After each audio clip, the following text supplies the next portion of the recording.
Okay, Dan, questions now. We'll spend about 15 minutes on questions from the audience or questions that have been solicited in the last few days from the group, the Community Association. Could you explain, and you'll have 1 minute to answer these, both of you will answer them, explain the collection of DNA noted in Prop 20 and its role in public safety and victims' rights? Sure, I can start. As I mentioned, DNA collection really helps us to not only apprehend the appropriate suspect, but it also helps us exonerate innocent people. It's a critically important tool. DNA collection, I only need to say the Golden State Killer to express to you how important DNA collection is. In cold case cold case investigations resulting from the removal of DNA collection since Prop 47 have been down exponentially. Some of them some very serious and violent crimes. So we need this ability to help us apprehend the appropriate suspect and exonerate innocent people. I mean, DNA collection is the police technology of the 21st century. It's as, if not more important than fingerprint technology was back in the 30s. So for us, this is important moving into the future. California Police Chiefs Association and policing in general have always been very progressive in trying to find the most appropriate tools for us to be the best versions of ourselves, and DNA collection helps us do that. So these are only those crimes, by the way, that were reduced to misdemeanors as a result of Prop 47. Dan? This is a specific issue with regard to DNA that really doesn't belong in this initiative. This initiative, again, removes rehabilitation from prisons, increases incarceration for low-level crime, creates a 3 strikes and you're out policy for low-level probation violations, and then adds this piece on DNA. California has one of the largest DNA databases in the country, and this could easily have been solved through this discrete legislation, through the legislature. It's unnecessary to spend tens of millions of dollars on prisons and on incarceration in order to solve the issue that the chief raised. I'll leave it there.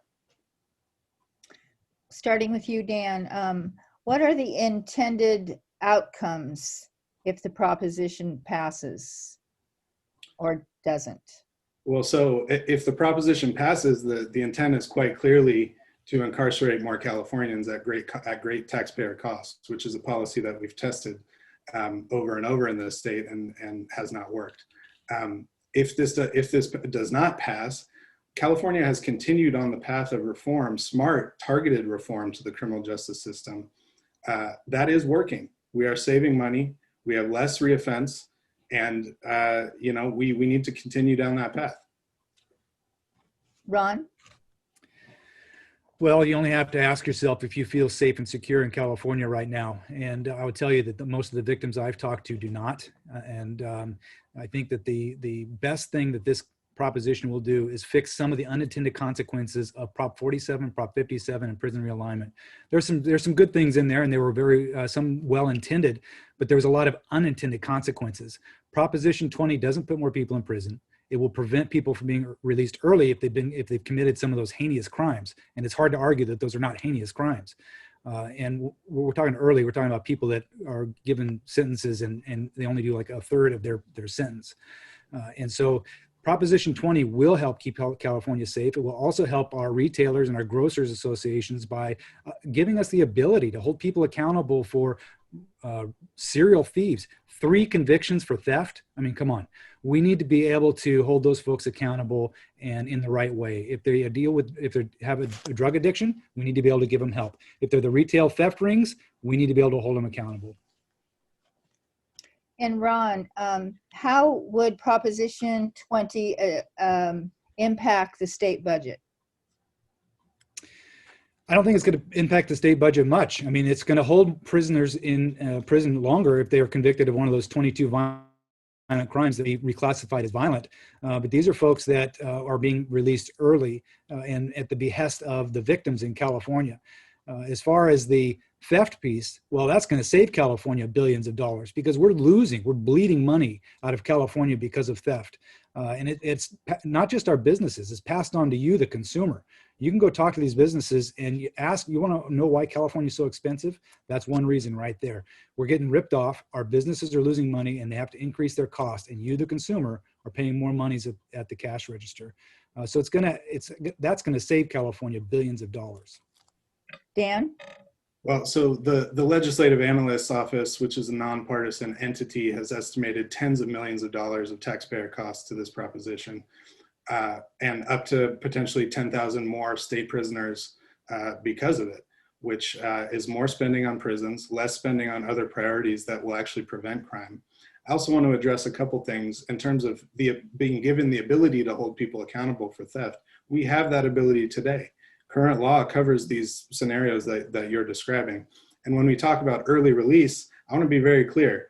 The issue at hand that we're talking about is people getting an opportunity through rehabilitative programming to make their case to a parole board, which is made up of conservative law enforcement officials and former officials who have a less than 30% grant rate, meaning very rarely do people actually successfully earn parole. This isn't early release. This isn't fixing a problem whereby people are automatically being released because of the nature of their crime. That's not the case.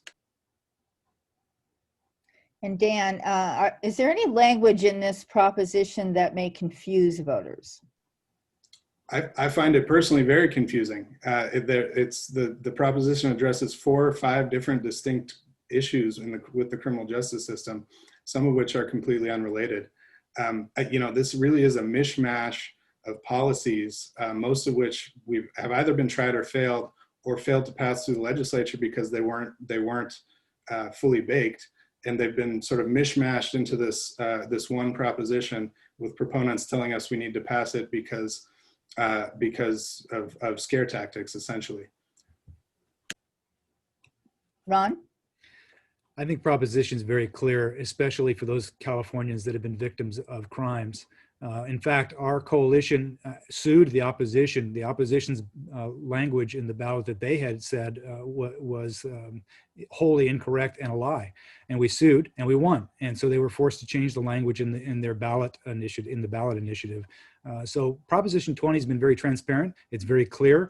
I think the 4 issues I've laid out to you are pretty straightforward, common sense. And it's one of those propositions that is at a time and place needed in California because we're at a point where people no longer feel safe. Proposition 20 is going to help us do that. And Ron, regarding the money saved due to the early release of prisoners, where was it intended to go? And has that been the outcome? Why or why not? Well, I don't know that I said that. The money saved would be the billions of dollars with regards to the serial theft. And that's in our retailers, our grocers, your Home Depot, your Walmarts, your Lowe's, any mom and pop shop that's been victimized by theft. They're going to save millions of dollars, billions of dollars in California. As far as the violent crime categories, well, you can ask any victim. Ask any victim that's been victimized by a rape or a child that's been pimped for prostitution.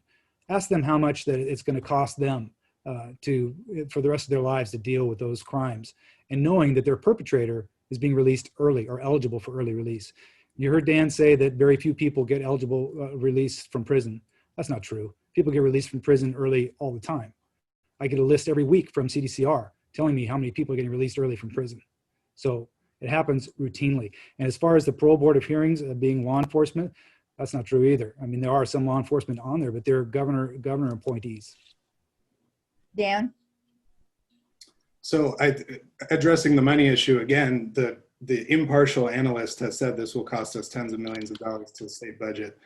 With regard to retail theft, claims that businesses will save money and that will trickle down to consumers are sort of a reach at best, in my personal opinion. And it's quite clear that the state and local budgets for incarceration will increase. So I think your original question was about the funding. With regard to, I can go back over the same points about the parole board. This is a very conservative parole board in California. That's an objective fact. Just because the governor's appoints these folks doesn't mean much. These are full analyses. They do go through everyone's full history and full life and dig deep into the reasons behind the crime that they committed and whether they've been rehabilitated. These are thorough hearings. I've sat in on many of these hearings, and they're exhaustive and thorough. and very few people pass that test. Thank you. Okay, we have exhausted the questions, and so we will now go to closing statements. Your opportunity to, in 1 minute, cover anything you felt has been missed so far in your presentation. And we are going to begin with Rob. Ron, Well, I'm sorry, Ron. No problem.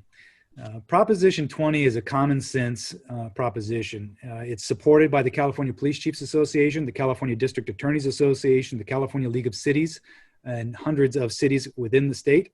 Crime Victims United and multiple crime victim advocacy groups, the California Grocers Association, the California Retailers Association, and over 1,800 endorsees.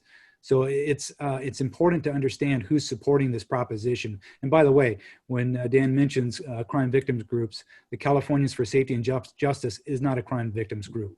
They're an advocacy group. They are ones who helped push for Prop 47 in the first place in 2014. And this is a part of what's gotten us into this mess in the first place. So I think that Proposition 20 doesn't repeal Prop 47, Prop 57. It only goes in and narrowly focuses on those unintended consequences and fixes those things that need to be fixed. I'm a over 30-year police officer and 10 years, almost 10 years as a chief, 2 different cities. I can tell you crime has come down because of a lot of good hard work by the men and women in law enforcement and our justice system. Thank you, Ron. Dan? Thank you, everyone. And thank you, Ron and Paula and everyone for your time this evening. Crime Survivors for Safety and Justice absolutely is a crime survivors support network. It's the largest in the state. And the Partnership to End Domestic Violence is also a victims group. And I think they'd be concerned to hear otherwise, but they do not support this, nor do the biggest newspapers in the state, including such liberal rags as the Bakersfield Californian and the Orange County Register. Both oppose this measure. This is really an ill thought out, wildly expensive proposition that does nothing to keep us safer. That's the bottom line. So I urge you all to vote no on this proposition.